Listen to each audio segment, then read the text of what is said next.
Welcome to the Wednesday, February 6, 2019 Downtown DDA board meeting. Susan? Yes, I'm going to call roll. Bob Gunzel. Here. Tyler Kinley. Here. Lee Klopp. Here. Aaron Lazarus. Here. Jessica Leetow. Joan Lowenstein. Here. Molly McFarland. Here. Darren McKinnon. Present. John Mowat. Here. Rishi Narayan. Here and paper free. All right. Keith Orr. Here. Phil Weiss. Here. And we have a quorum. Thank you, Susan. There's paper underneath your computer.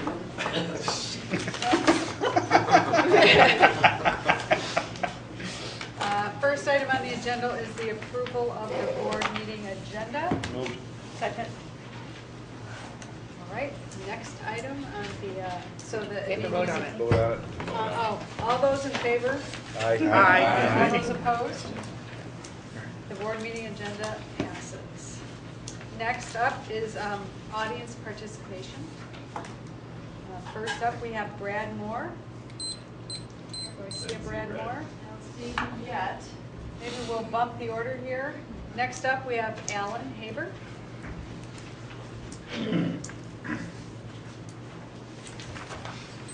Hello again, I'm Alan Haber. So I have two things on my mind, continuing from when I was last here at your last meeting. I've gotten the extraordinarily good book called Governing the Commons by Eleanor Ostrom. This was awarded the Nobel Prize in Economics a few years ago. And it's a description of worldwide what are the standards of the governing of resources held in common. Common pooled resources is the phrase they use. And that is what is now the center of the city, a common pooled resource. So I would encourage you to make this book part of your reading into your own considerations of your role in the governance of this commons, which is yet to be determined. And the other thing that I said last time is that now that this is delineated as a community space, I want to see it immediately activated so that people can use it. And in particular, on February 19th, which is too soon for the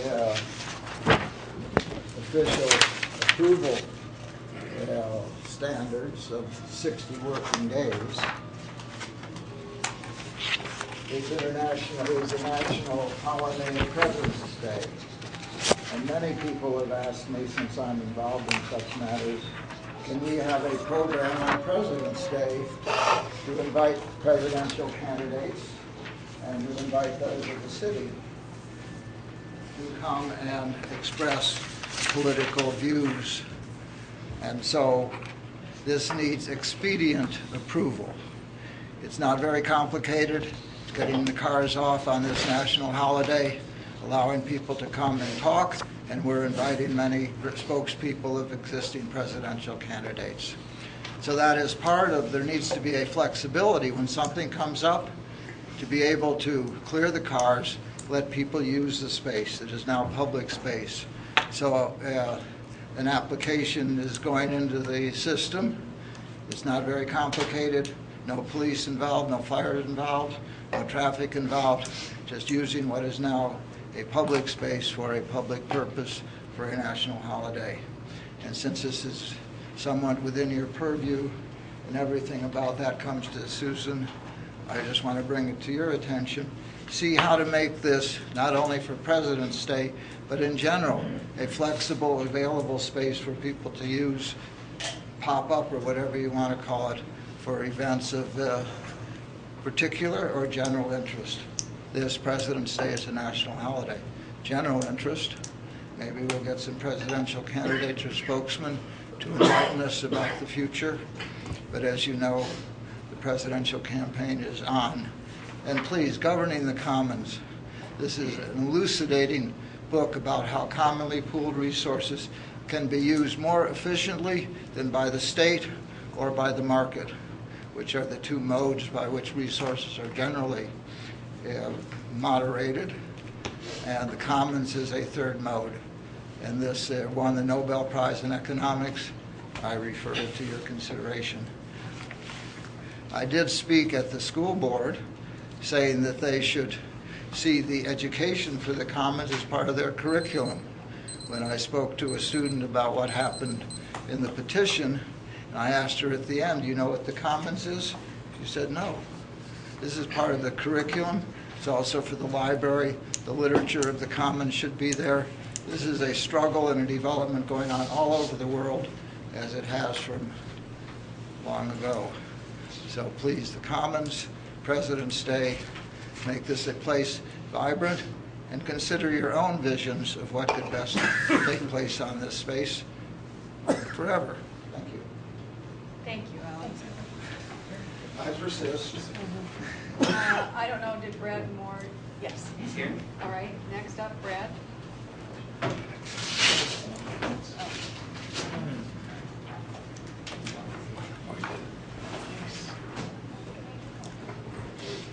Brad, you have 4 minutes.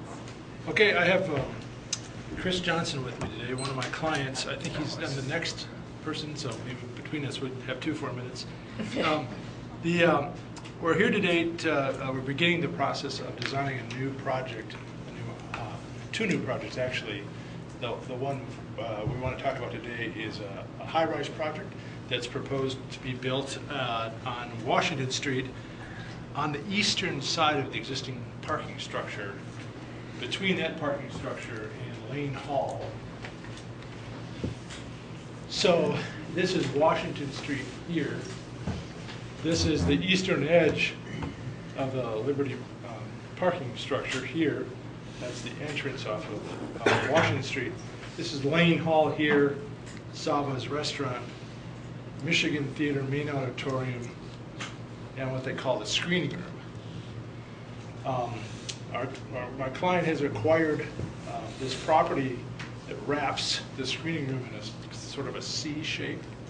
And in terms of the organization of the building, it's being conceived of a first floor with retail space and a front lobby and access to an internal parking levels. And those parking levels would be capped by C-shaped residential levels. The parking levels would be on 3 separate levels. So you'd come up from the first floor, up the ramp, circulate around, and continue with 3 levels of parking. And then above those 3 levels of parking would be the residential levels. Again, in a C configuration, the Michigan Theater has asked us to avoid building over their screening room. So that drives our floor plan shape, both for the parking levels and for the residential levels, into the C configuration to avoid building over the screening room. We've had one presentation at Design Review Board, and we've begun sketching up some exterior elevations of what the building could look like. Schematically, this would be the first floor level with the commercial retail, 3 levels of parking, and then the residential structure on top. This will be the first project to utilize the city's affordable housing premium. The problem in terms of using that premium in the past has been, by the time you get to the 700% FAR that you can get to without the affordable premium, you've reached the height limit within our districts, either the 180 or 150 feet. So we're asking for a planned project option through the city to grant us the additional 3 stories to include 19 units of affordable housing. When you calculate all the parking requirements of the premium floor area, we come up with 142 required parking spaces. We can accommodate 121 on site, given that C-shaped configuration and not building over the screening room.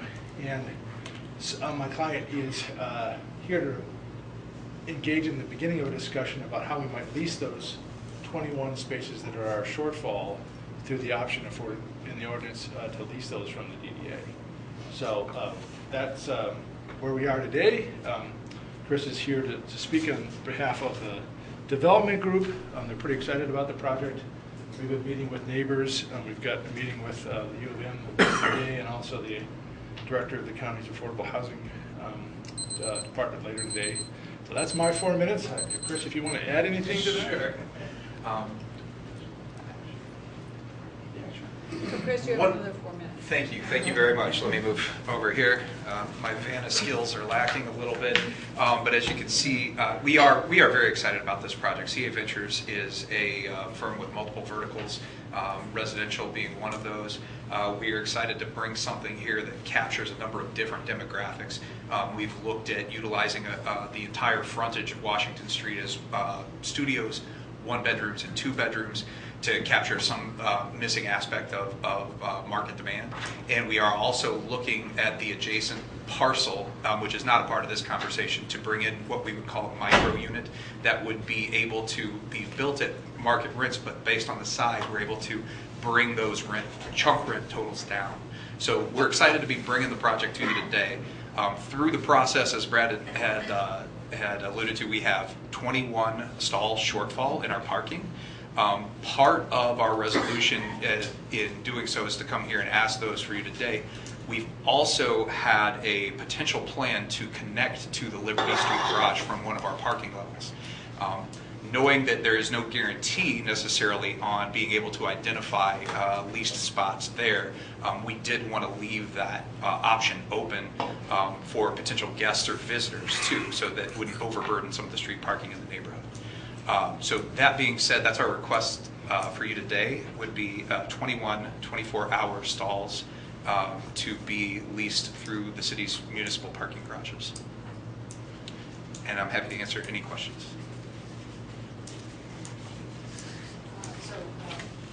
We don't. Oh, we don't sorry. Need to, we don't respond.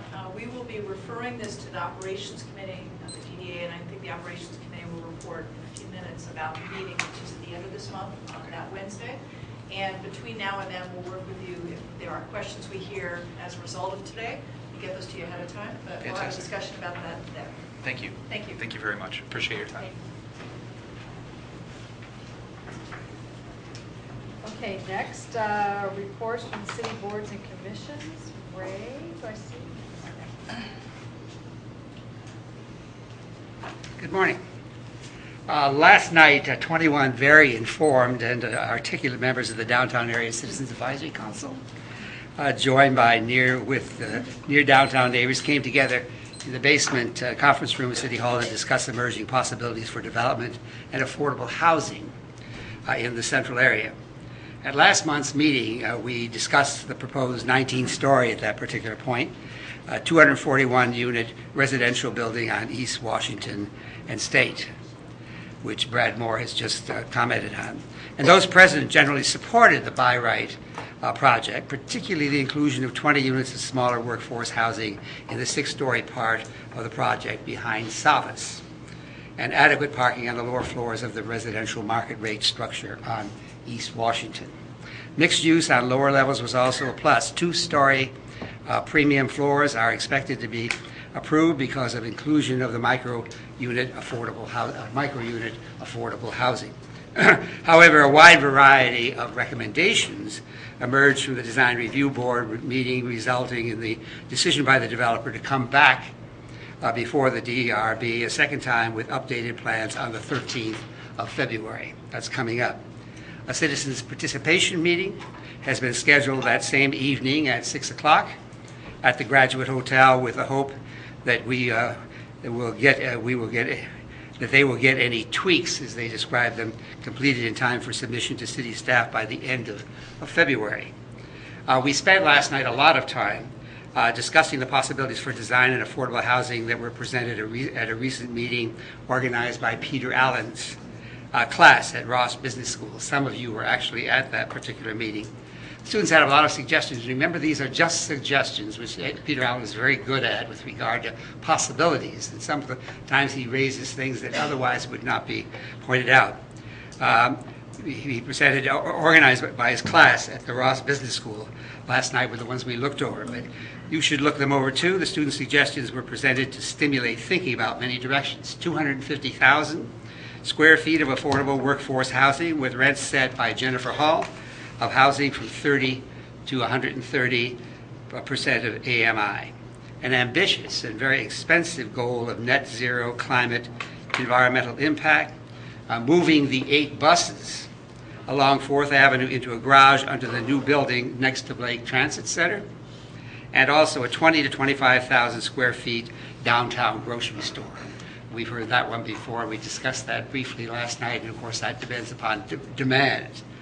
The last part of our CAC meeting, after discussing this particular part of it, was devoted to a very lively and informative discussion of the past approval and future affordable housing possibilities of accessory dwelling units in Ann Arbor.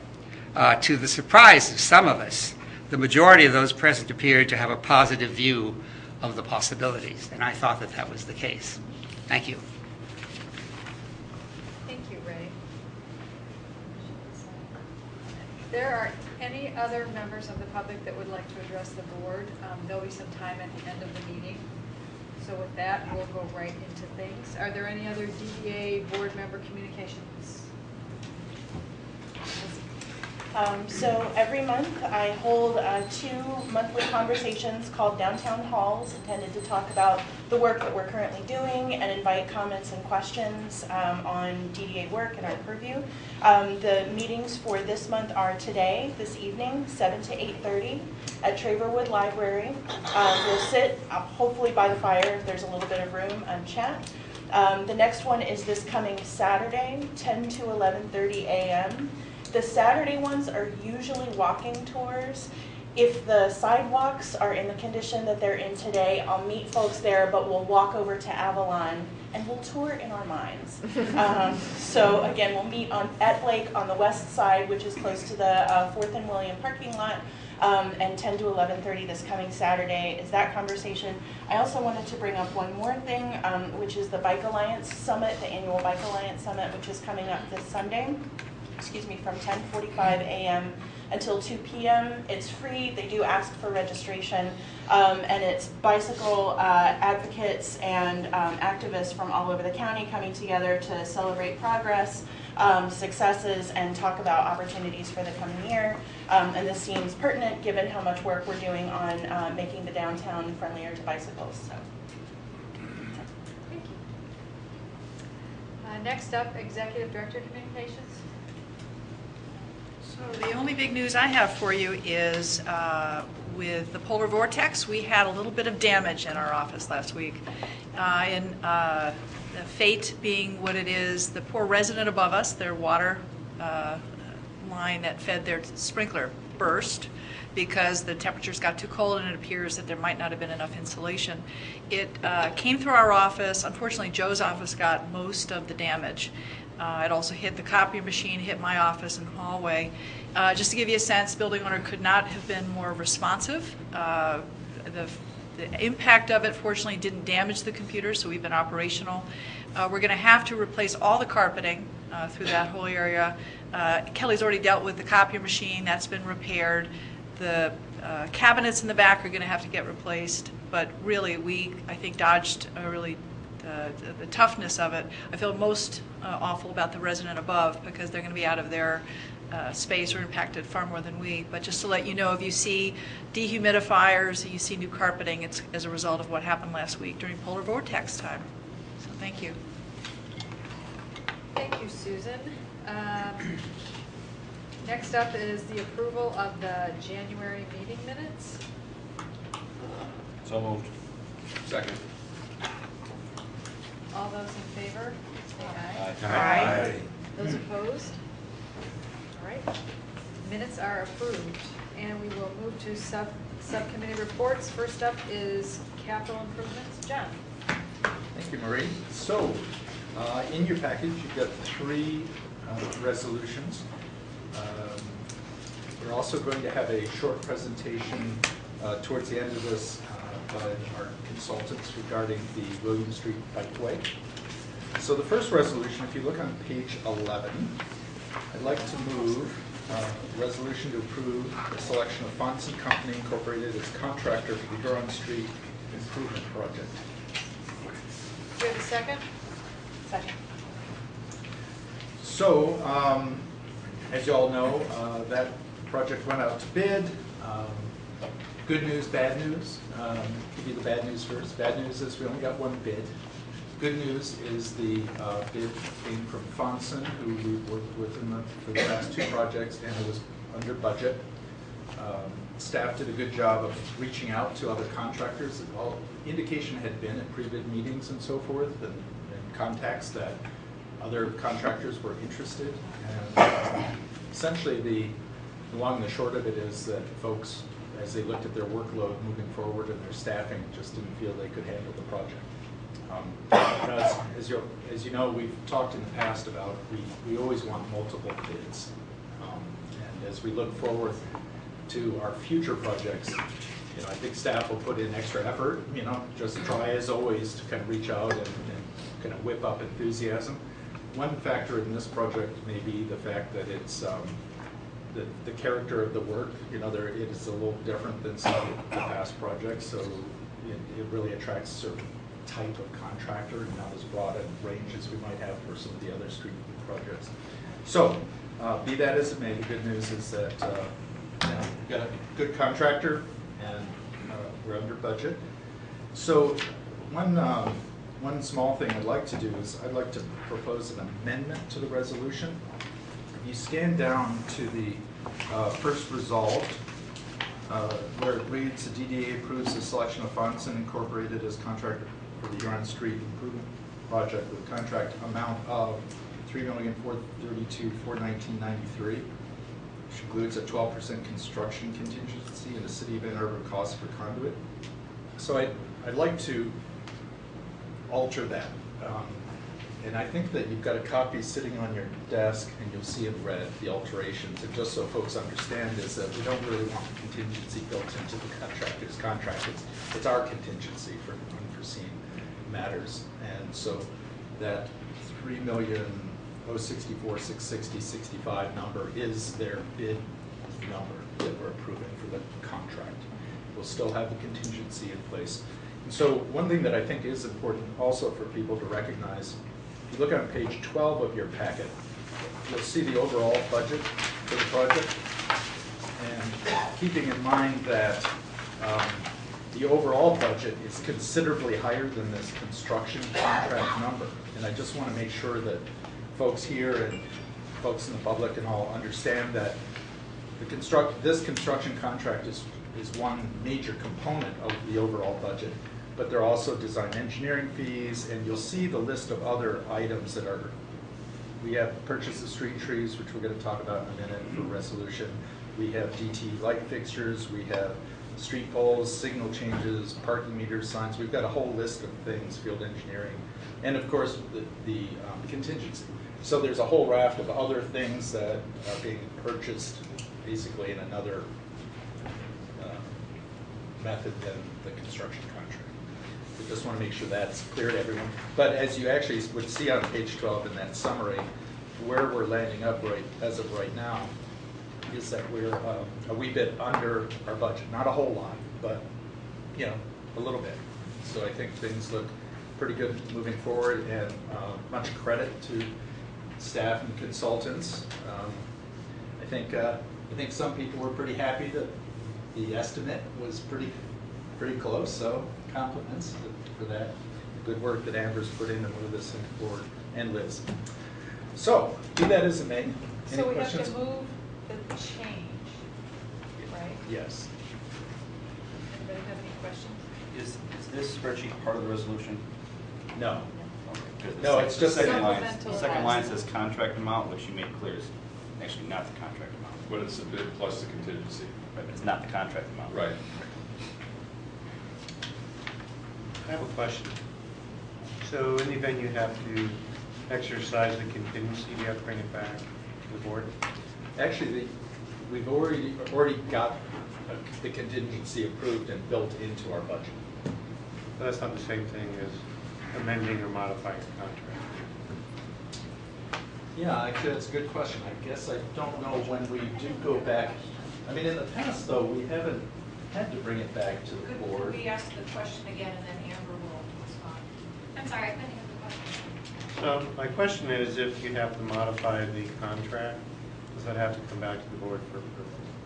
You mean if we have to use our contingency? Yes. We've Or never, change orders. yeah, we've never done that in the past. So what we've done in the past is staff manage the contingency within the approved budget of the board. And the last resolved in your resolution speaks to that broadly, that the executive director is authorized to sign the contract and take the necessary administrative actions to implement this project. But if we want to be more specific, we could. Yeah. I can't remember it for past projects. I think we've left that to staff. As long as it was within the budget. Yeah, because what gets tricky about it is oftentimes they're on the spot to make a decision to authorize to move forward. Oftentimes the change orders, the paperwork, quote unquote, comes through later, but they're in the field and they need an authorization to move forward. To move quickly. Yeah, so I think our system's worked fairly well in the past. Can I offer a suggestion? Maybe it's done already, but when a project like this is under construction and we're having contingency expenditures, that the Capital Improvements Committee gets a monthly update of the status of any change orders pending or approved, so that there's a monthly check-in for the status. We're not approving anything, it's just this is where we're at. And as you get close to that 350, if you have this feeling that you're going to maybe go through that there's a heads up. Mm-hmm. Absolutely. Yeah. Howard, would that satisfy what My you're after? experience in public contracting is that change orders beyond the approved contract amount have to come back to the governing body for approval. Generally, it's really a ratification since the action's already been taken. The advantage of keeping the contingency in the contract, if you have the specifications say the owner's approval is required to expend the contingency, negates that a little bit. But yeah, I just offer that as experience. And that is what we've done with our design contracts, but we haven't done that with our construction contracts. Yeah, I personally, I hate to build a contingency into a construction contract because it basically is sort of fair game for the contractor to use up the contingency. It feels to me, at least based on the kinds of work in my world, it's a little different with these street projects and in architecture, but I think if you write the approval authority into the resolution, I think it would be proper, as opposed to it kind of being implied. I think you need to be explicit about it. Well, would you be all right with our moving forward as is for this project, with the idea that we do report back to the committee and then we look at, for future projects, review our methods moving forward? I can help with some language for the future resolutions, because we don't want to put the DDA staff in a position where at a subsequent time or with an audit that there's a material defect in our process.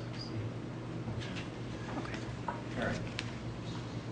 So you're saying you want to not approve the proposed? No, he said for future resolutions. Okay. I think in the future you authorize the expenditure of the project amount, and then you have the contract amount laid out separately. Okay.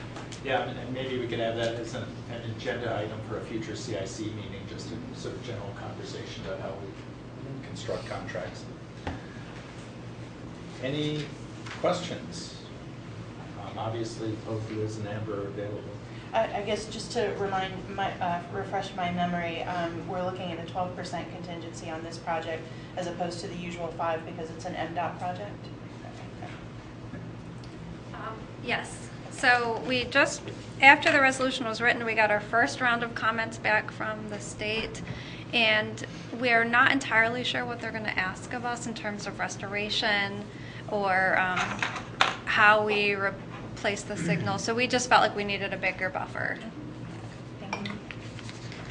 Yeah, there are a couple of unknowns still out there too. How to deal with the gas company and their work, and maybe getting some money back, and like everything, it's complicated. You know. So let me understand. We're going to make a motion to do an amendment to this resolution, right? And we are not going to change the contract based on the discussion or your input just now, Howard. We're going to look at that going forward. Is that right? Okay. Do you agree with that, Howard? I don't, but I think you have a majority of the board to vote yes, so. Okay. So So I'm going to first, record my vote as no. okay. So the first is, Resolution Oh. allocation. So my motion is to amend the So we resolution need a as second. shown in the sheet Terry has. okay.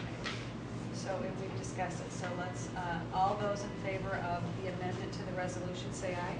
Aye. All those opposed say no. No. The motion passes. So now I think we have So now we have to vote on, so any further discussion about the resolution? We talked about this at committee, and I understand how we got to where we are. I'm a little uncomfortable with a single bid contract, especially one of this size. We've got a lot of wheels in motion, so to speak, with the bonding. The bond is funding it. The project, there's a number of different items, as John mentioned, that are being purchased outside the contract. So looks like we're gonna proceed with this. I do think we need to work harder. I did speak to some of the other bidders that had initially attended the pre-bid and then chose not to bid, and it wasn't necessarily workload that they expressed to me. It was that the scope of work, we invited a bunch of utility contractors to do this work, similar to what we did with the fencing a couple of years ago. We invited miscellaneous metals people to do fencing. We've got to make sure we're inviting the right kind of contractors for the right kind of projects. This is more or less a landscaping, hardscape project. It's not really a utility project, which is why the utility contractors didn't bid. So I agree people are busy, but it concerns me that we're giving out single bid contracts, and it concerns me that our bid lists aren't being tailored to the projects. We're just going to our same bid list all the time. So I wanted to say that. That being said, I still support moving forward, given all the other issues, but it is a concern for projects this magnitude to go to a single bid. Do we have an approved contractor list? So we actually we don't go to a bid list. What we do is we work with the city's procurement office, and we have them post it to a site that provides it to all contractors who are registered for that site. And I believe it's the standard procurement site for the state of Michigan, but Liz could speak more to that. So what does that mean? How do you get, is there an approval process for getting, I assume there is, to do a contract for the city or to be on a bid list or approved source list? I mean, so my question is, are we just at the mercy of whatever the city has?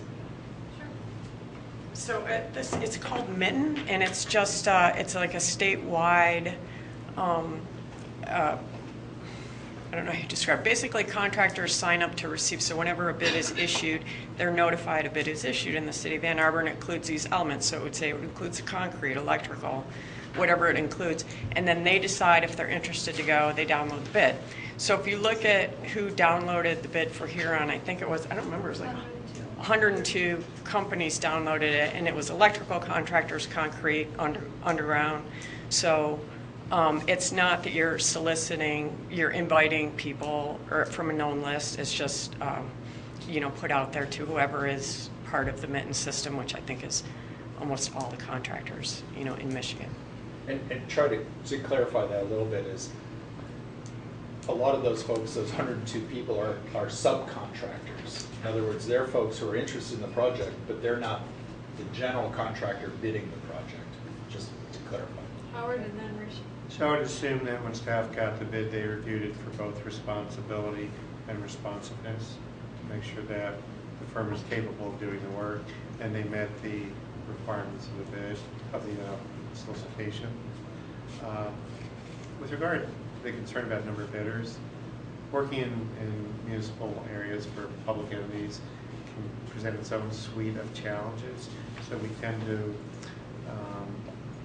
define a group just because of their experience in being able to work in what can be a challenging environment.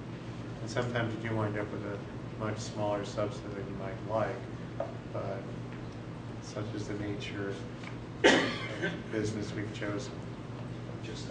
Just one quick thing too, Darren, just to make sure you're aware, at the last CIC meeting, we asked staff to follow up with with other contractors to find out why they didn't bid. So if you want to drill down, they had individual conversations with other folks, and it was oftentimes that they're very busy. But also I think there was at least one contractor who, it being a state road and dealing with shutdowns of state roads, they were a little freaked out about that. So there were a few other reasons, but they did go the extra mile to make those calls, which hopefully is informative, but also lays the groundwork that we want them for the next projects. First thing, remember that I have a cut in front of John card for the next time. So I got a card here. I'm going to play it. Place it right there. Two questions. One is and I'm out of the just questions out of this specific role, just as general bidding questions. Do we have to use Mitten? It's called Mitten. Maybe that's the problem. Do we have to use Mitten to select somebody, or can you actually solicit, like put it there and solicit? Does anyone know that answer? You talking about direct contact with some contractors? I'm saying like you put it out Mitten, but also can you also invite other vendors? Not just for this product, for anybody. Maybe gloves. Non-mittens, right, Yeah. non-mittens. I don't think there's anything precludes you from doing it. Okay, so then I think the question, I think that what if Darren's getting at, or is that at the point at which you reach single bid, there's nothing that prevents us from also looking for other people so as to prevent this from happening, I guess. Well, no. You have to reach out before early. Okay, got it. So you can't do it after. Once you open the bid, the number's public. Right. But I'm saying, okay, so then I'll re-clarify. So then, if you are expecting if you're expecting that the type of work you're doing is one that will be very difficult and you're not going to get a lot of final bidders, although it looks like in this case we thought that we were going to get a lot of bidders and then we ended up not. I'm just saying, I think if the point is like, it's never a great thing when you only have one bid to choose from, and how do you avoid that? Just general overall question. I think that is just, doesn't really matter whether it's MDOT or this or that. It's always something to look into, especially in what we do. How do we avoid, or how do we try to avoid single bid contracts? Well, and that was a robust part of the committee conversation. Darren had some comments on that, and that was a part of Amber's follow-up and her comments in the memo that was sent around on Friday, clarifying a lot of the questions that we had. So yeah, that was part of that was. I think staff is well aware of the issue. It's just got to work at it. It's also unusual. Get lucky. Times. Yeah. A little bit unusual. Yep. Anyway, so let's move forward with this. We're ready to vote. So I'm sorry. Go ahead. Let's see. I just wanted to throw out a possible amendment so we'll see if we can bring Howard's vote in. On the last resolved, after the final this project, add within the budget, and then add the DDA board chair and executive director shall report any additional expenditures to the CIC in a timely fashion. If I could amend that, say Okay. they're Sure. authorized to sign the contract. Robert's rules? Contract and exercise the contingency within the budget amount. Exercise the consent. And that's fine. So do you want to read that one more time? You want to let Howard read it? Keith, I'm going to call a question. You can as soon as I finish. So the way it would read then is to take the necessary administrative actions to implement this project. If I could. Yeah, go It should ahead. read that the board chair and executive director are authorized to sign the contract and exercise the contingency within the budgeted amount. Exercise the contingency within the budget amount with Fonts and Company, Inc., and take the necessary. DDA actions are under tremendous scrutiny at all times, including by the city's governing body. I just want to make sure that we are very much, we don't open up anyone to any undue scrutiny or additional scrutiny. And I think make sure that- that everything is clean. And I think this is essentially our practice, but let's put it into the resolution. I'm not being obstinate, I'm trying to be protective of our staff. Do you think, you want to keep that sentence about reporting to us? If you'd like it, it's my kid. You're not so concerned about that? So Keith, you want to reread the amendment? If I have it right.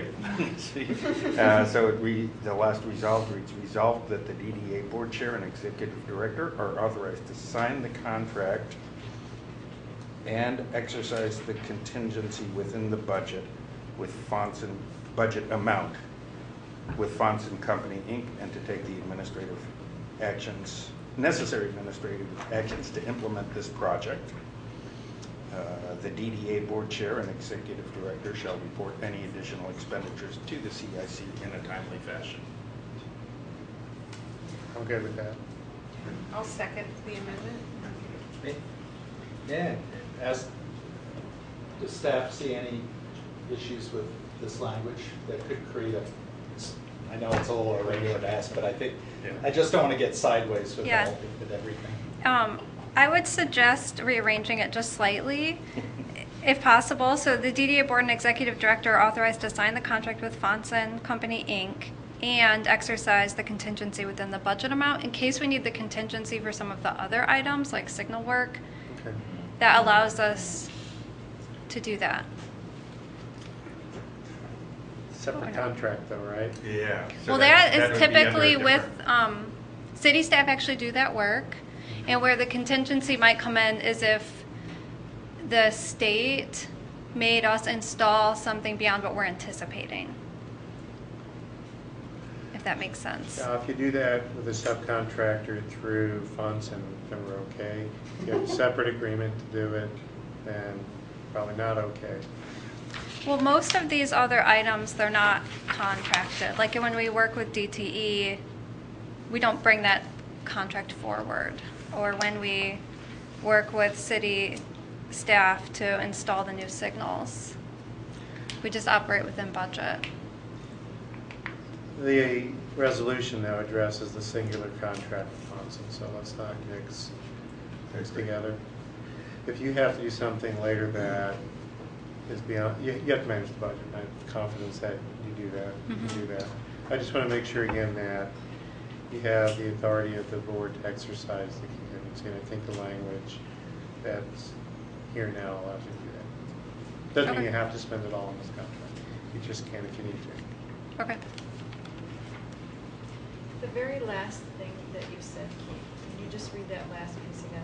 The last sentence? Yes. The DDA board chair and executive director shall report any additional expenditures to the Capital Improvements Committee in a timely fashion. Do you mean if they're spending the contingency or Yes. outside of the contingency? No, any additional expenditures, so that would be included within the contingency. All of them. Anything that's going extra to Fonson beyond their initial contract would have to come from the contingency, there's no other funding source. And that way you don't have to come back before that, but that way, and again, this has been our practice for a long time. Anytime there's anything different, we hear about it in committee. So, I don't think we're putting an undue burden on it. It's just to keep everyone safe and protected. Other than Marie, you're coming to our CIC meetings. It says board chair. Yeah, yes. Oh, yes. Well, I just put that in because they're the ones who are authorized to sign. That's why I want to make sure I'm clear. All right. So, do I have a second for the? I did second the amendment. So, all those in favor of the amendment as read by Keith, say aye. Aye. Aye. All those opposed, say nay. All right, so the second motion passes. Now we're back to the resolution, am I right? Is there any further discussion? All right, so are we ready to vote? So all those in favor of the resolution to approve the selection of Fonson Company as contractor for the Huron Street Improvement Project, say aye. Wait, did we get a second on the main motion? I thought we did. Yeah, we did Okay. at the beginning. Okay, sorry, it's been so long. I'm not rereading that. All those in favor say aye. Aye. All those opposed say nay. Guess what? The resolution passes. Woo! Marie, you did great. Well, Huron Street almost didn't have a project. And only 2 more resolutions to go. Great. Hopefully the next one will be a little easier. Marie, did you know that last week we finished the meeting in like 20 minutes? Or last month, FYI, when you were gone. So, sorry. All right, everyone had their little break. Page 13.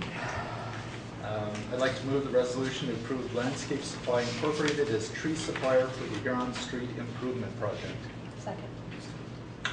So I think, as most people know, the recommendation was made to buy trees independently of the contract so that they could be tagged ahead of time, and we want nice, mature, healthy trees, et cetera, et cetera. So again, this was put out to bid, and this was our low bidder, and it was within the budget amount that had been estimated.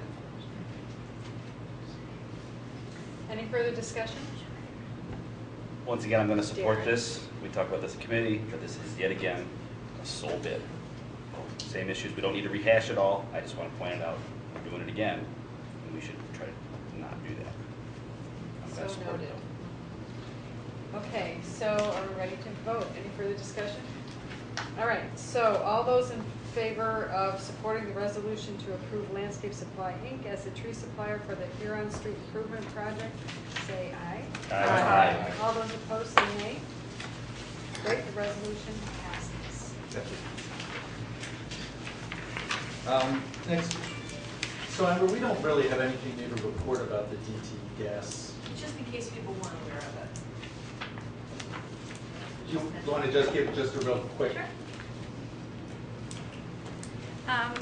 So I think, as everyone knows, DTE will be doing gas main work within our Huron Street project area. So we've coordinated at the staff level, DDA and DTE, to see if we can further coordinate the construction so that DTE is not installing concrete and that we come in behind it and we rip it up and we reinstall concrete.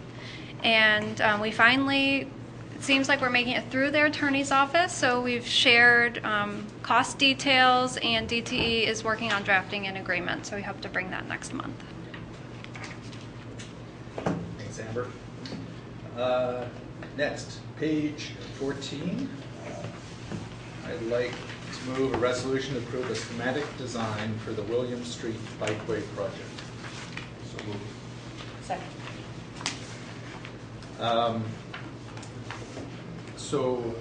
As you may remember, we split off this project from the First and Ashley project with the hope of moving it forward more on a quicker timeline. So staff and consultants moved forward quickly on this work to get it out to bid.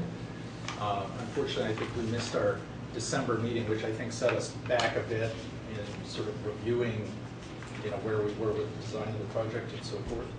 But at this point, staff would like to get this out to bid. So as part of this is our consultants are here to kind of give a short presentation on the project so folks understand the nature of what we're moving forward with. So there may be a bit of confusion in that this is named schematic design. In my world, schematic design is a preliminary design. This is really looking to have it go out to bid. So it's really, in my terminology, would be a final design. Yeah. And we, as John mentioned, we moved very quickly from late in the year last year to where we are today to be able to get it kind of out to bid in a timeline that'll work for construction this year. Just to kind of remind everybody, there's about 10 slides or so. This will be relatively quick. Just wanted to talk about timeline. So coming through kind of the end of October is where we sort of wrapped up our formal schematic design process for both First Ashley and William Street, kind of looking at the layout for all of those facilities. As part of that schematic design process went through the Transportation Commission and City Council and got approval for those general elements to kind of work to move forward from that design standpoint. And as John mentioned, in October, there was a decision to kind of split William Street off to advance that on a quicker time frame. And so you'll see kind of where those splits are anticipated to happen. So we're kind of in the end of, or in the early part of February. By the end of the month, we hope to have a package out to go out to get bids and to start that process with construction to begin very early in May, just as soon as we get through U of M's graduation. And just a note too, we did bring kind of a refined design direction back to the DDA CIC board in November, so we'll kind of share what was shown in that meeting for context. A couple things, the discussion had really, that we had last month at our board meeting, or at the CIC meeting, had focused on kind of some of the designs of the bikeway, and particularly in the buffer element. And just, this is from federal guidance, and it's consistent with a lot of the other bikeway guidance that's being put together, which is basically saying it's complicated. There's lots of different factors that have to go into consideration of what the bikeway and specifically what the buffer design is, balancing, obviously putting safety first as a priority, but then also taking into consideration maintenance, snow removal, cost, aesthetics, constructability, all of those kinds of factors. And so the important thing, the function of the buffer is really around providing a deterrent for unintended encroachment between vehicles either going into the bike lane or bikes migrating out into the travel lane. And so that's the key point. There was a comment that was brought up earlier, I think during some of our workshops, where it's not a deterrent if a vehicle isn't going to get damaged when it runs into something. That's a bit of a generalization. The intent and the design approach behind buffer treatments is not to damage vehicles. You can have a successful deterrent in ways that don't necessarily do that. And so it's really about using vertical elements, physical barriers and obstacles, as well as other visual markings and elements to create that separation and to create that deterrent for vehicles. And so there's lots of different ways of achieving that. Again, some other notes about guidance that curbs, planters, delineator posts, solid buffers, barricades, all of those kinds of things are all feed into that mix and support that idea of creating a deterrent. So this is kind of where the design was. You may have all seen this drawing. This was what had been shown kind of through the summer coming out of our workshops and going into the conversations with the CIC in the fall, where we had showed planters at the intersection approaches, and then delineator posts along the mid-block section. Green paint of various kinds would be used to help create additional visual cues for where the bikeway is. In November, we had brought back to the DDA, to the CIC board, this particular slide that was talking about the specific treatments that we were looking at. And at the time, we had said that we moved away from looking at planters at all of the corners, primarily from a maintenance standpoint. We reached out to the downtown business area associations, other groups, city staff, departments within the city to see who's going to help maintain these planters if we build these and put these into the design. And we didn't get any support for that. And so we brought this approach back in November, which at the time seemed to be supported. Again, of having delineator posts along the mid-block sections with rigid curbing at the corners to help guide vehicles around the corners in conjunction with other delineator posts or other elements actually within those planters as well. So what we had shared last month, just a couple weeks ago with the CIC group, was this image that shows those same delineator posts and kind of the treatment at the corner with these curb islands. Those are pretty standard and are being used in bikeway projects across the country. The intent, and just to kind of point out, why we have that curb island at the corner, those intersection points are where you have the most potential points of conflict between turning vehicles. You don't have nearly as many turning vehicles that are occurring on those mid-block sections. And so the curbing helps provide an additional level of barrier and encouraging cars to be able to turn and steer clear as they're making their turning movements around those endpoints where cyclists might be actually stopped and waiting for their turn to progress through the intersection. And there's other treatments that can go within those curbed islands too. And so just a few of the other considerations. So again, keeping in mind that the safety of this was really driving the design on this. Some of the other considerations that we are balancing, particularly along the mid-block sections, is snow maintenance and snow removal. We've been working with Public Works, and their interest is actually, once the initial round of plowing is done, to actually go in and haul out the snow, so actually pick it up with bucket loaders and get the snow completely out of the bikeway and out of the buffer in particular, so that you can have good drainage through there. And so this design that we're proposing kind of works well with their ability to actually haul snow out of there. Similarly, from a solid waste management standpoint, won't be this tight, but we'll have room out there for where the hand carts and things can actually sit and be serviced right out of the travel lane of the road.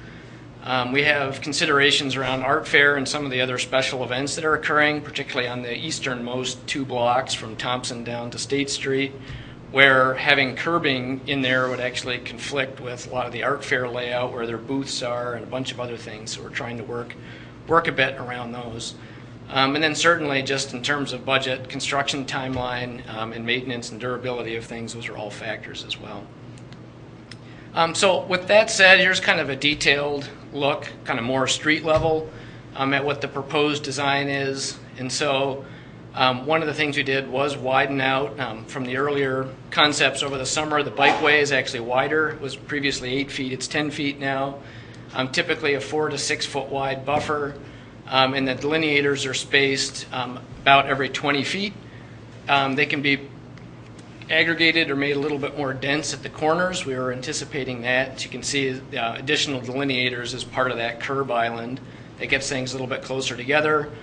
And then, maintaining 2 travel lanes, 1 in each direction, and parking on the south side of the road. So that all said, this is Ann Arbor's first protected bikeway that'll be built, first 2-way facility as well.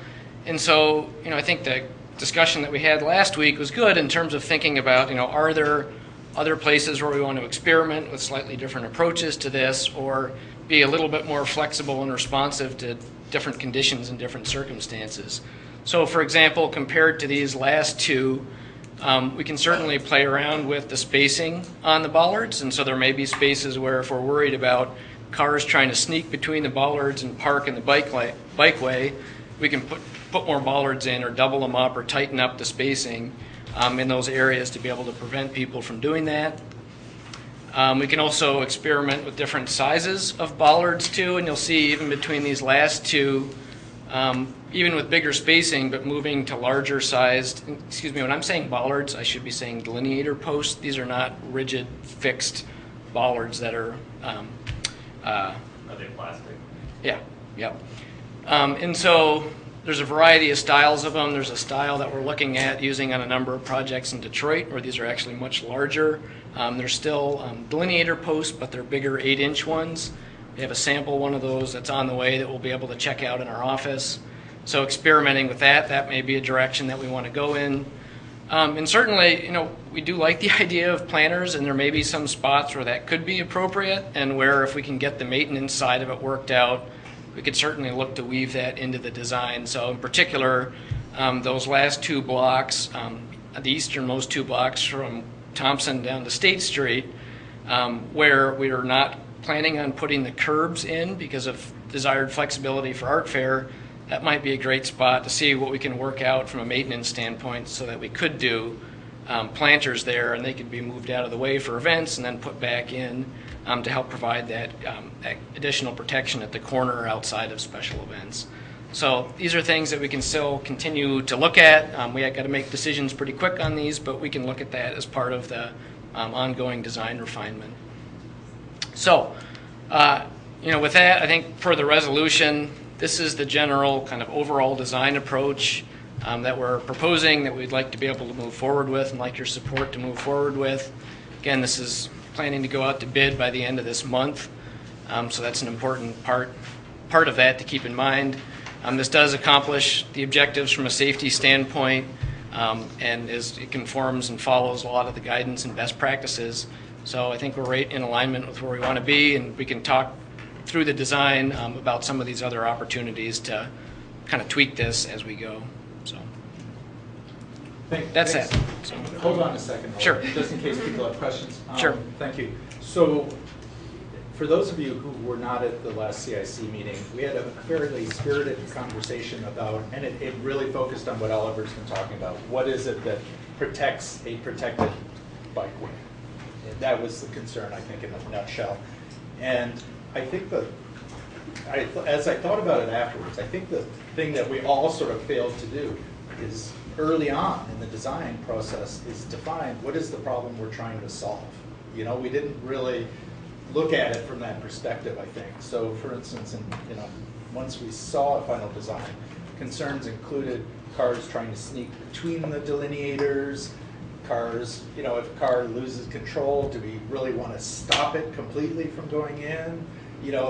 So there's, those were the challenges, I think, in the conversations we were having. So just for those who weren't at the meeting, that's sort of the nature of what was being discussed and the concerns that were being raised. So having said that, I guess I kind of open up to ask questions, especially with Oliver here. One question and one comment.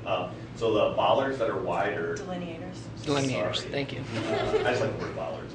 The delineators that are wider, do they fit in the same holes as the skinny? Like, so literally you can just, try it out differently, or do they require a whole nother, construction, Mm-hmm. A lot of the different kinds of delineators, depending on manufacturer and style, they'll have a different mounting bracket. And a lot of them that you see are kind of a surface mounted thing where there's a little disc that gets drilled in and then you kind of attach the bollard to it. Those bigger ones have, which makes them pretty durable. They're actually rated to sort of self-re-erect themselves up to about 65 mile an hour drives. Hopefully nobody's going 65 downtown. But there's like a little sleeve and a collar that gets drilled into the concrete and epoxied in place, and then they can bolt right into that. So it's not like you can't just like swap them out and try it one way and another way. It isn't pretty like you're gonna have to make a decision and kind of stick with it for a while. Yeah, but that said, again, kind of going back to the point that this is the first one of these to go in, we may want to experiment with a couple different ones if that's of interest and see, all right, let's use the bigger ones in these areas with a greater density of traffic, where we really want to create even a bigger visual impact, and maybe there's spots where we could use a different style of delineator in some other areas. So. And then one comment on the planters, just to put it out there. Sure. Some feedback from Southview is like if the planter starts to make a real big push, I think it's really important to think about the maintenance. I know you already brought it up, but it's still something we are working on in the Southview area in terms of how to make it work. And this is a different area. These are higher, but it comes with its own set of issues. And if we're fine with just the concrete slab, that's totally cool. But like if it is going to be pretty, that's difficult, and we're learning that again at Southview. So yeah, just putting that out there. Can I add one thing just on the planter piece too? Even where we do have the concrete curbs, there's still the width on those that down the road, if there's an opportunity to add more planters in and we get the maintenance side of it worked out, that could certainly be added to the project. And a lot of the guidance on bikeway designs actually says, start out with what you can do in your project and think about over time adding on additional elements. So I think that's something to maybe keep in mind as well. So I was certainly one who was pushing for more of a protected lane, but in the end, to get to John's point, the problem we're trying to solve is to get something new to the community on the ground this summer. So as much as I don't like to live my life by where we put dumpsters and solid waste containers and worry about where we're going to put the snow, I think it's a feasible and workable solution. At times I have very little faith in Ann Arbor drivers to follow markings and the rules, but I think the larger delineators in particular will be adequate. I would like to know that if there's sufficient flexibility in the budget to write into the contract an allowance for other things we may want to try. That way, unlike the last contract we had a long discussion about, you have an allowance in there that's in the contract that exercised at the owner's discretion so that we can try some other stuff depending on what the bid comes back at. If we can do that, then there's the opportunity to see where maybe it'll do some things that make people stop and say, huh, which is kind of fun. And Howard, I'm totally good with allowances. It's just contingency that worries me. Yeah, absolutely. So if we do that, I appreciate the conversation we had and not losing focus on the fact that this is going to make people's heads spin anyway, so let's just go ahead and do it. That's perfect anyway, really, really great. Thank you.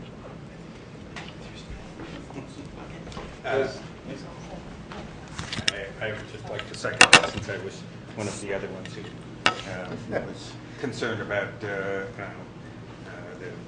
delineation, that it's more important that we get it going, and I'm glad in this discussion we're talking about flexibility moving forward.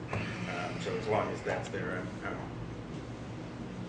not just comfortable, but happy to support the resolution.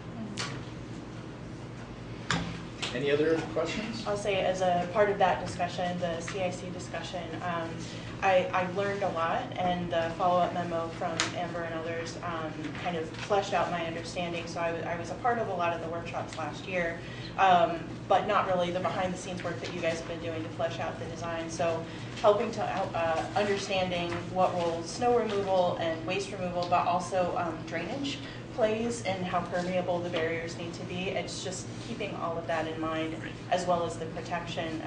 John, your point of what is the problem we're trying to solve? It's about 8 at once, actually. Yes. And the minute you move, one ball, another one kind of falls off. So I appreciate you helping us try to keep all 8 things in mind at the same time.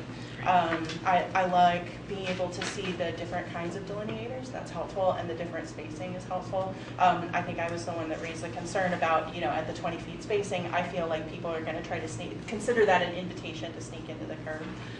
So the increased density feels like it makes sense to me.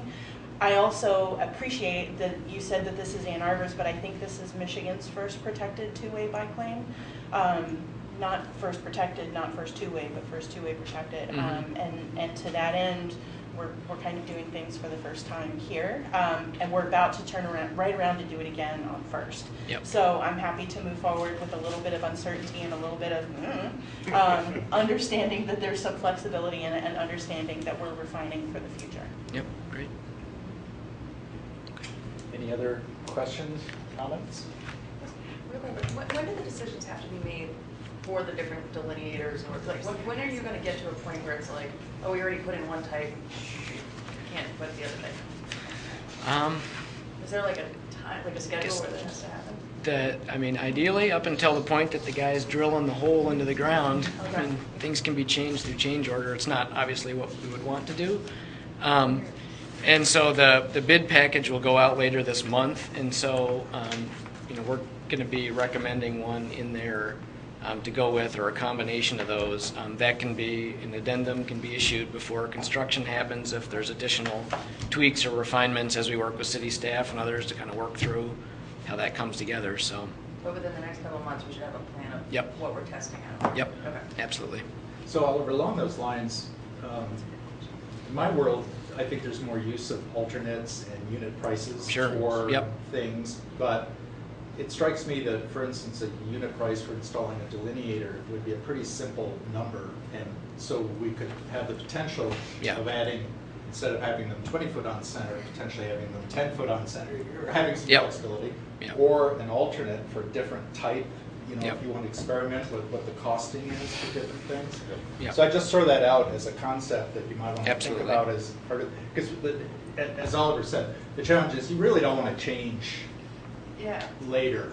You're better to get some pricing built in up front, usually, at least in my world. Yeah, my concern was like, oh great, we're being flexible, we have plenty of, we can figure it out later. It's like, when does that stop? When does that? It was an excellent question.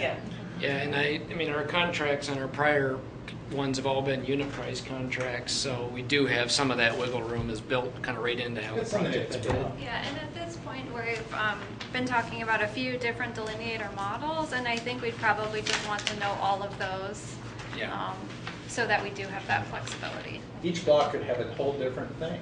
We did experiment on each block. No maintenance issue there at all. So. That's why you put allowances in contracts. Thanks. All right, thank you. So, any other questions, concerns moving forward? All right, are we ready to vote on the resolution to approve a schematic design for the William Street Bikeway project. All of those in favor say aye. Aye. Those opposed say nay. Resolution passes. Great, thanks. Okay. So I actually also want to use this opportunity to thank staff and our consultants. As always, we torture them a lot, and I appreciate them hanging there and working with us to try to keep making things better. As we are today. Right? Yeah. But I also want to thank folks here we had a really good turnout at our last meeting, and I thought it was really important because this is going to be our first two-way bikeway, and it's a big deal. So I really appreciate the fact that we had such a good turnout at the last meeting. Speaking of which, our next exciting meeting is Wednesday, February 20th at 11 a.m. I do have a question before the capital improvements is quite done, and maybe Amber, it's something that Amber can answer. And that is that at, not this past city council meeting, but the one before that, there was a lot of discussion and speakers who came to talk about issues regarding students crossing on 5th, and this is just kind of a wrap-up of what we've done on 5th and Detroit, about from the community high students crossing and the safety of that crossing, et cetera. So I wondered if that had been resolved to people's satisfaction. So following that, we connected with Community High School and we met with them, and Raymond Hess, the city's transportation manager, joined us. And they clarified some of what was being discussed as misunderstandings. And then they also noted that from their perspective, the crossings are working really well and as they're designed. So what they're seeing for the most part is people are waiting to cross the first leg until the car stops, and then waiting in the median until they know the car stopped to cross the second leg. So what they're doing on their end is they're working with students on an informational campaign and maybe even creating some videos to encourage students to cross in that manner. And then what we discussed on our end is once the project is completed, we're going to do an after analysis. So we want to make sure the project is doing what we intended it to do. So we'll use that data to determine if we need to make any adjustments. Okay, thanks. So, hey, Amber, pretty good. So along those lines, if I understand correctly, one of the things that's being talked about at the city is lighting in particular at pedestrian crossings. And so the reason I'm asking this question is if there's anything that's being considered now that we would potentially consider retrofitting in the spring when the contractor's back, or if there's anything more to be done as we're moving forward. Okay. Whoever. So when I went back and looked at the comments that were made as well, and went back and walked over here, and to some extent it didn't really make any sense what was being said, because there is no pedestrian activated signal here, and there was an allegation that there was. I think what happened is the students walked in front of the bus instead of behind it. So one of the additional things that we are going to do is work with AAATA about better notices and get the bus drivers more engaged, and better notice about, in this particular area and others, about crossing and watching. And with regards to lighting, we have this area in particular, the 5th and Detroit, it's kind of looks like a POW camp when you walk up to it, with the amount of lighting that's there. You can see it by very adequately lit. So it is very well lit. Other areas we're going to put additional money into lighting improvements. We've done it this year. It's an extra $1.5 million we're going to put in beyond what we already have budgeted for pedestrian crossings in FY20. So, and I read off a rather long list of improvements that have been made at the last council meeting, plus what's scheduled specifically as it addresses pedestrian crossings in and near schools. So lighting is a big issue that we are continuing to address. We will address all the high priority locations over the next couple of months. And we are going to put in, to change some of our standards for that. When we put in the rapid rectangular flashing beacons over 4-lane roads, we're going to put them on mast arms and on off to the side. So more visible, and you'll see that over at Pioneer High within the next couple of weeks. And assuming we get DOT on board, we'll do it over at Beer Run by between Ingalls and Fair within the next couple of weeks as well. Great. Thanks. Excellent. Next, Operations Committee, Keith. Ours is going to be so much quicker because we didn't meet. Our last meeting was scheduled during the polar vortex when the entire city of Ann Arbor shut down. In spite of that, we do have great report, as always, the transportation report.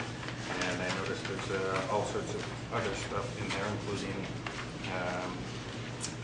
things about the 10-cent increase at the meters, the Saturday parking pilot wrap-up, and of course the transportation wrap-up. So that's all in there for anyone who wants to see it. If anyone has any questions, Jada will be happy to answer. Yes. So actually, there's Jada. So I had a great little email exchange with Jada about, I asked a question about where we are with charging stations and kind of where we are with the solar powered installation and just sort of our sort of energy initiatives, if you will.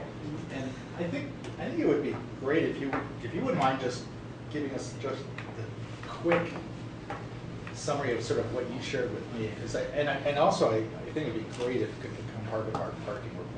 Sure, yeah. So John and I talked a little bit about including a section on EV, solar kind of energy in general in the monthly report, which we will do going forward. Over the years, we have, as funds or grant money has been available, added EV charging units to different structures. Most recently, 2 at the 4th and Washington structure. And what we're working on now with Public Parking's IT department is to get all of those units linked and reporting back to the Power Dash website, which is the public-facing website where people can go and see which spaces are available.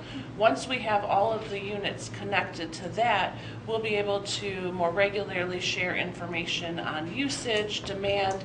It can help inform where we next place units. The solar carport, the canopy, that information will also be there. So as we get that system rounded out, we'll begin to be able to share more with you and then track going forward. Great, thanks, Jada. I just think it's important, the city's initiatives moving forward, Missy Stoltz and the folks at the city really trying to kind of work on promoting these things. I think the more that we can track data and provide information and help encourage our moving in that direction, it's all for the better. Can I ask a question about that? So I understand that, speaking of Missy Stoltz, her title is different than Matt Nodd's was. It's Sustainability and Innovation Coordinator, I think. So I'm just wondering how she interfaces with our, like, for example, our EV charging, or if that's even a question that's been answered yet. So as colleagues at the city, we work together closely, talk together often. There are many places of interface. So an example, Jada's working with Missy because we had already had planned as part of the 5th and Detroit project, adding our first on-street EV units. So they've had a dialogue about what that'll look like, including the potential of a DTE partnership. She and I are working together if we can ever get the Ann Ashley project moving forward. Among the benefits of that project is the chance on the new roof to add all the anchor bolts for solar. And my question to Missy is, it's going to be many millions of dollars. How big should it be? Should it be big enough to power the garage? Or is it big enough that we're actually generating more electricity for the nearby neighborhood? So there's an example of interface. We don't have anything solid, but putting it on Missy's radar allows her to then give us the kind of direction for that next project, that solar array, and how big, how many spaces. Is it just a small part of the garage? Is it the entire rooftop? So there are many of these instances where, as staff, we share the same goal of sustainability with the city. It's part of the DDA mission as well. And we need her help on some of the technical aspects, but also to make sure we're in alignment with the city and how the city's prioritizing its resources. You saw also that point, for instance, around eventually getting away from paper at our meetings. There are ways in which you're going to continue to see us kind of interfacing with the shared goal of a more sustainable community. Thank you. Yeah. I'd like to add to that, but before I do, the comment about the lighting at Fifth and Detroit was meant with all due affection. It is a great place. I'm sure that the lighting can be seen from space. It's a great project. We're not storing prisoners there. No, I notice you wait until the consultants leave. No, when I walk into work and I turn the corner off of Division and start going up Detroit, it's a very welcoming and drawing in. So I'll leave it at that. Missy is, her title is the manager of the Office of Sustainability and Innovations. She works directly for me. She's actually going to be the city's rep on the university's carbon neutrality committee, and she is fully empowered to commit us to do stuff and cause damage all over the city to get us committed to do things. We're going to commit to replacing our non-police administrative fleet to green fleet starting in FY20. I think we have 13 EVs in there. Missy got us a Chevy Bolt to drive around over the last couple of weeks, including finding out that it does in fact hold a charge during polar vortexes. So we have a strong vested interest not only from a large viewpoint of putting in more charging facilities, but from an operating standpoint. So that train's left the station. We're moving in that direction. We're going to see more facilities put in place. Thank you. And Missy can commit us to anything that she can imagine. Okay. Our next meeting is going to be February 27th. We are going to have an interesting agenda. We'll be speaking of the rooftop, about status on the Ann Ashley expansion project. We're going to be talking about the parking request, Republic, the RPS contract, and as well as the ongoing discussion about office space and service office for RPS. So that'll be on Wednesday, February 27th at 11 a.m. Next, Finance Committee also did not meet last week due to the severe weather conditions. So our next agenda, we should have the meetings on February 28th. Looks like a full agenda. We will review the December and January expense registers, review the bond sale for Huron William Ashley First Street Improvement Project. And we will be completing our work on the DDA's FY20 and 21 budget that we will bring to you at our next board meeting and ask for approval so we can submit it to the city to inclusion and to be included with the city budget that goes to City Council. We may also, depending on the status of the Ann Ashley project, we may begin work reviewing the financials for that project. Questions? Comments? That meeting will be Thursday, February 28th at 1 p.m. Thank you, Bob. Partnerships and Economic Development Committee. So partnerships, as you may recall, did meet, but right before the last board meeting. So now we're going to be back on track next week, meeting next Wednesday at 9 o'clock, and it will be our internal partnerships committee, just the DDA members. What we're doing is working in a partnership with the community affordable housing providers to present a public workshop series later this year. That's with Avalon Housing, Ann Arbor Housing Commission, Washtenaw County Office of Economic and Community Development, and this is aimed at helping with discussions about development goals for the old Y lot. The workshops are intended to be informal presentations and discussions on the policies and opportunities that affect our ability to provide for a wide diversity of kinds of housing in the community. And so this, our next meeting is, we're going to continue to talk about housing. as you may recall, and it's in the minutes, there's a good recitation in the minutes from last time. We had Matt Carpenter, and we had a long discussion about transportation. They're so intertwined that it's actually fitting together really well, just the way our discussions have ended up. So I'll toss it to Jessica about the workshop topics and when the workshops are going to be. Yeah, sure. So also to back up and provide a little bit of context, if you guys remember at the joint DDA City Council work session last year, affordability and housing accessibility was identified as one of the top priorities that we should be looking at together. And so this education series is an opportunity for us to figure out how the DDA can be a good partner in that discussion, as well as helping the community understand how they are parts of it as well. So we're in the process of narrowing down topics and of narrowing down the dates. It will likely start either next month or in April, but we'll be sure to give people lots of notice about that. It's also helpful to note that Heather Seyfarth from the City Systems Planning and Brett Lienart from the Planning Department have joined us. I mean, their help and their expertise and their backgrounds are going to be integral to making this successful and in making sure that the content is relevant both to community and that the work that comes out of the workshops is relevant to the work that they're bringing back to master planning. To that end, the city currently has 2 open RFPs, one on the Y lot community engagement process and one on a citywide community visioning process. And having Heather and Brett at the table helps us make sure that the work that the conversations that we're having around housing are dovetailing with the city-led efforts around the Y lot and the city in general.